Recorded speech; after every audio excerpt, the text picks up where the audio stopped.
My name is Hy Kloc. I was born in a DP camp.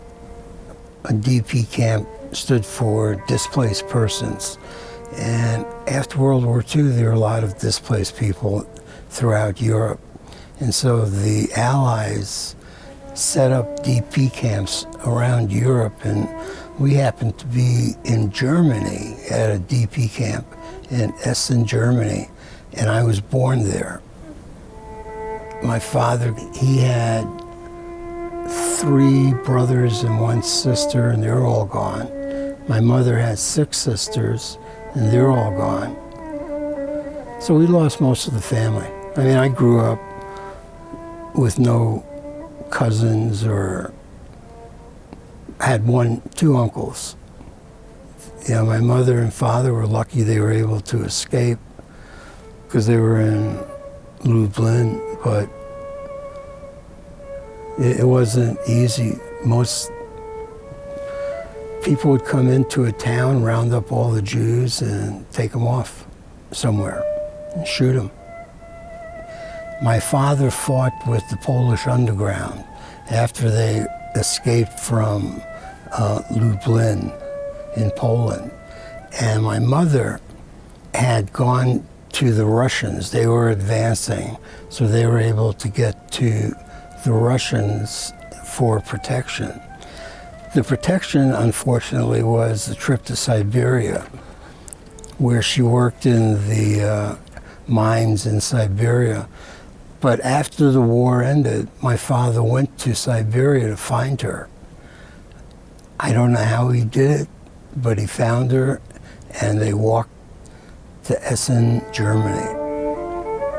I've always admired my parents, not only for being able to survive the war and the Holocaust, but also because they came to this country with 2 kids on their arms, not knowing the language, not having basically anything, and being able to make it, at least survive.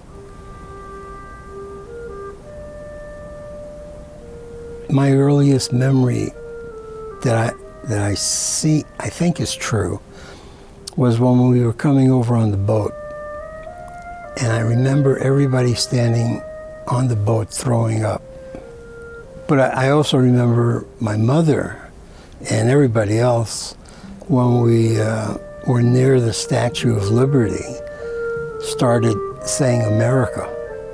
So for a long time I thought America was that big statue in New York's harbor, because everyone kept saying America over and over again.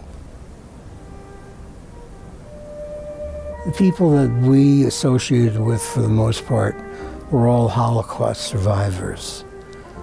I remember they would have little card games, you know, penny or 2 rummy, and I would look at their arms of some of the friends that came over, and they all had numbers and tattoos, and not those kind of tattoos, just numbers. And I would ask my mother why I couldn't have a number, because I didn't. You know, she would tell me nothing. All of my friends, the ones in Brooklyn, kids I went to school with, were DP campers. So there were a lot of people who had similar experiences, and now they were starting new in America. I knew we were different because, like any refugee, you know, the group that's there before them can be hostile. Me and my brother, when we first came here, we could only talk German. And so we were on the bus going somewhere, and people heard us, and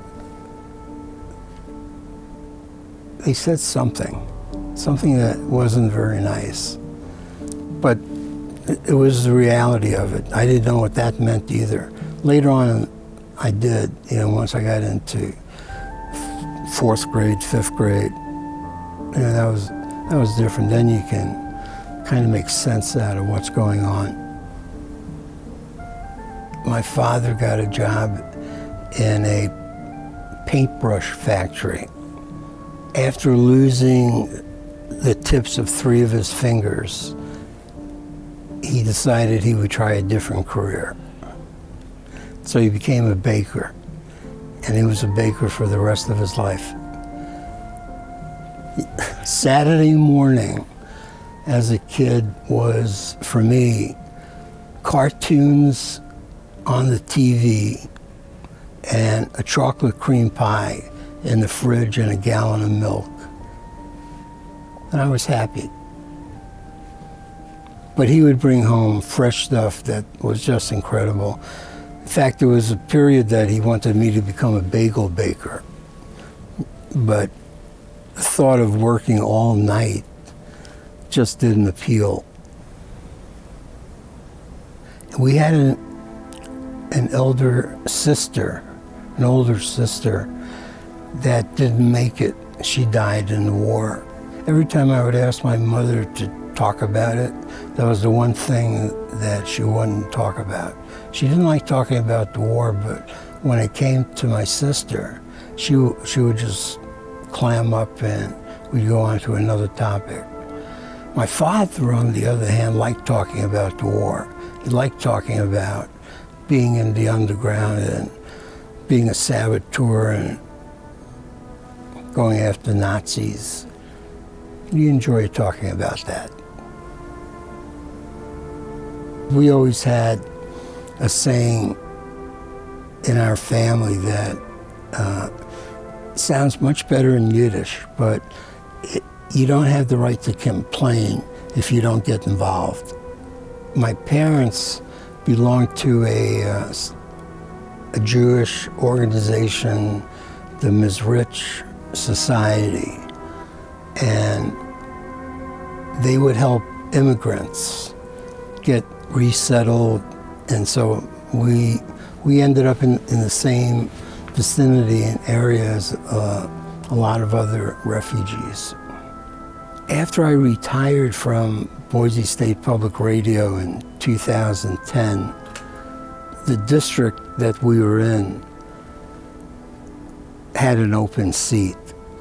So I ran in 2012. That was my first year in the legislature. I'm the last generation that's directly connected with the Holocaust. And one of the things that I would hate to see happen, but happens all too often, is history gets twisted and rewritten. It's never the same as it actually was. So I think telling my story, and I thank you for letting me do that, is very important for people who, the Holocaust deniers, that there was no Holocaust. These people you can't really talk to. The more I see going on today, the more dire I think the situation is. You can't just turn your head away and say, well, that's nothing. You have a duty to help.